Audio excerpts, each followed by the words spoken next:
నమస్కారం. ఈ రోజుకి తెలంగాణలో ప్రజాప్రభుత్వం ఏర్పడి 30 రోజులైంది.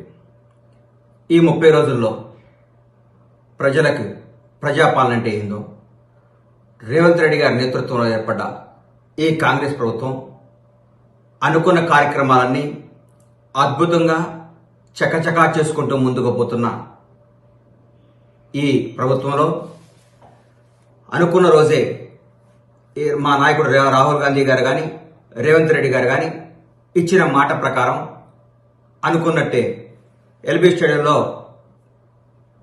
ప్రమాణ స్వీకారోత్సవం జరుగుతుండగానే ఇక్కడ ప్రగతి భవన్, అదే ఇప్పటి ప్రజాపాలన భవన్ గడిని బద్దలు కొట్టడం జరిగింది. 2 రోజుల్లోనే 2 కార్యక్రమాలు చేయటం, ఎన్నో అద్భుతమైన పథకాలు చేసుకోవటం, భారతదేశంలో ఉన్న ప్రతి ఒక్క ప్రధానమంత్రితో పాటు ప్రతి మంత్రి దగ్గరికి పోయి మన రాష్ట్రం గురించి, మన రాష్ట్రానికి రావాల్సిన నిధుల గురించి మాట్లాడుకోవటం, ప్రతి ఒక్కళ్ళకి రాజకీయం చేయకుండా ప్రజాపాలన అంటే ఏంటో, ప్రజలకు చేరువై ప్రజలకు న్యాయం ఎలా చేయాలో ప్రజల కోసం 20 గంటలు తప్పిస్తున్న ముఖ్యమంత్రి రేవంత్ రెడ్డి గారు.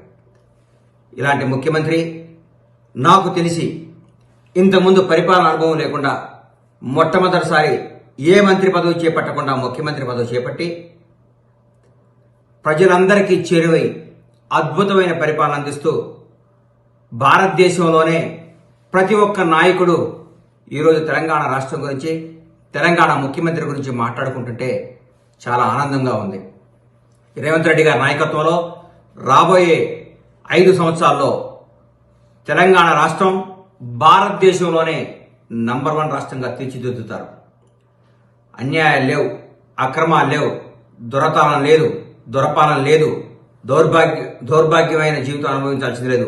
ప్రతి ఒక్కళ్ళు నిజాయితీగా ఆనందంగా గడుపుతున్నారు ఈ 30 రోజుల నుంచి. దాదాపు ఈ 30 రోజుల్లో 8 కోట్ల పైచిలకు మహిళలు జియో టికెట్ తెగిందంటే పరిపాలన ఎంత బాగుందో మీరు ఒకసారి ఆలోచించుకోండి.